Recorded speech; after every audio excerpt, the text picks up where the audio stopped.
आपण आता आहोत उजनी धरणाच्या या जलाशयामध्ये, ज्या ठिकाणी ही घटना जी आहे ती घडलेली आहे। आपण पाहतोय उजनी धरणाच्या या मध्यभागी आपण आता आलेलो आहोत आणि या ठिकाणी जी घटना घडली तेच हे ठिकाण आहे ज्या ठिकाणी या दोन बोटी ज्या आहेत त्या समोर दिसत आहेत आपल्याला। आणि या बोटींच्या दोन्ही मध्यभागी जी आहे ती ही बोट जी आहे ती बुडाल्याची घटना काल घडलेली आहे।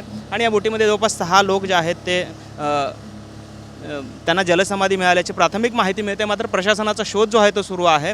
आपल्यासोबत खासदार रणजितसिंह नाईक निंबाळकर आहेत, जे या मध्यभागी ज्या ठिकाणी ही घटना घडली या धरणाच्या मध्यभागी ते आलेले आहेत। सर, आपण या धरणामध्ये आलेला आहात, काय नक्की प्रत्यक्ष इथली परिस्थिती आहे, काय माहिती घेतली?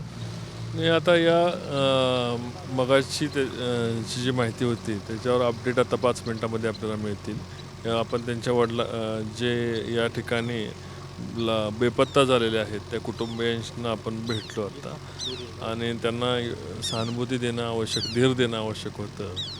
त्यांना भेटून आता आपण खाली परत एकदा माहिती घेणार आहोत की नेमकं शोधकार्यामध्ये काय आता प्रगतीपथावर आहे।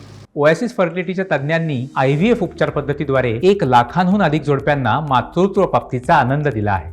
मोफत अपॉइंटमेंट बुक करण्यासाठी आजच संपर्क साधा। कारण काही वेळापूर्वी आपण ज्या ठिकाणी ही घटना घडली त्या ठिकाणी होतात, स्पॉटची काय माहिती आहे, किती लोक तिथं कार्यरत आहेत आणि काय काय वस्तू आढळून आलेल्या आहेत? NDRFचे 22 लोक आता एकूण हे संपूर्ण शोध मोहिमेवर कार्यरत आहेत आणि येणाऱ्या पुढच्या 5 मिनिटांमध्ये त्याचे नवीन अपडेट आपल्याला मिळतील। आपण पाहतो की हेच ते ठिकाण आहे ज्या ठिकाणी जवळपास 35 फूट खोल पाण्यामध्ये ही बोट जी आहे ती बुडाल्याची माहिती आहे। आणि या ठिकाणी शोधकार्य जे आहे ते NDRFकडनं सुरू आहे। जवळपास 4 स्कूबा डायव्हर्स जे आहेत ते या ठिकाणी या खोल तळाशी जाऊन पाहणी करता आहेत आणि तिथे काही लोक आहेत का, त्यांच्या बॉडीज आहेत का याची देखील पाहणी करता आहेत। त्या ठिकाणी 35 फूट खोल पाण्यामध्ये जी बोट आहे काल बुडालेली ती मिळाल्याची प्राथमिक माहिती या ठिकाणी समोर आलेली आहे। आणि त्यामध्ये चप्पल असतील, सँडल्स असतील, त्याचबरोबरीनं त्या ठिकाणी पर्स आहेत, या गोष्टी आढळून आल्याची प्राथमिक माहिती NDRFच्या जवानांकडून मिळते। आणि मोठं शोधकार्य जे आहे त्या ठिकाणी सुरू आहे। मात्र अद्यापही जे 6 लोक जे बुडालेले आहेत त्यांचे पत्ता जो आहे तो अद्यापही लागलेला नाही आहे। त्यामुळे मोठ्या प्रमाणात शोधकार्य NDRFकडून सुरू आहे आणि याची संपूर्ण या घटनेवरती प्रशासनाचं लक्ष आहे। संपूर्ण यंत्रणा आहे, प्रशासकीय यंत्रणा ती देखील या ठिकाणी असल्याचं पाहायला मिळतं। आपण पाहतोय हे स्कूबा डायव्हर्स आहेत आणि त्यांच्या माध्यमातून या ठिकाणी काही शोध जो आहे तो घेतला जातोय, माहिती घेतली जाते आणि एकंदरीतच हे बचाव कार्य किंवा हे शोध कार्य जे आहे ते या ठिकाणी सुरू असल्याचं आपल्याला पाहायला मिळतंय।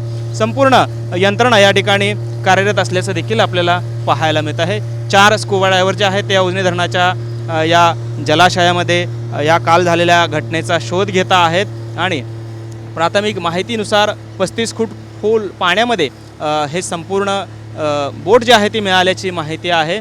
आता या पुढच्या काय अपडेट्स येतात हे पाहणं देखील महत्त्वाचं ठरणार आहे। आणि आपण पाहतोय कशा पद्धतीनं हा शोध कार्य जे आहे ते सुरू आहे। स्कूबा डायव्हर्स आहेत, NDRFची टीम आहे, जवळपास 22 लोक या ठिकाणी कार्यरत आहेत आणि संपूर्ण यंत्रणा या ठिकाणी काम करते।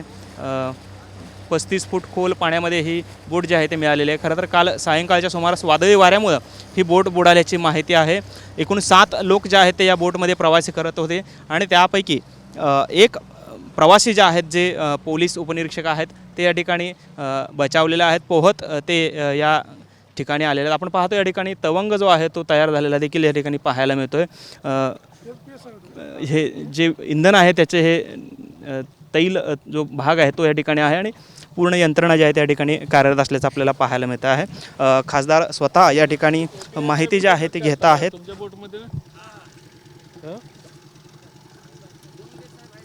आहेत ना जे काल वाहून आले ते आहेत। आपण पाहतोय जे काल प्रत्यक्ष या ठिकाणी जे बचावलेले आहेत ह्या संपूर्ण घटनेमध्ये ते देखील आपल्यासोबत या ठिकाणी जोडले गेलेले आहेत।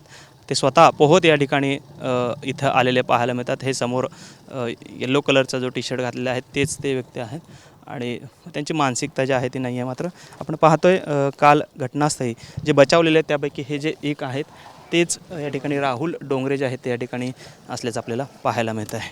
कॅमेरामन विनोद हुमनाबादकरसह सागर सुरवसे, TV9 मराठी, उजनी जलाशय, सोलापूर।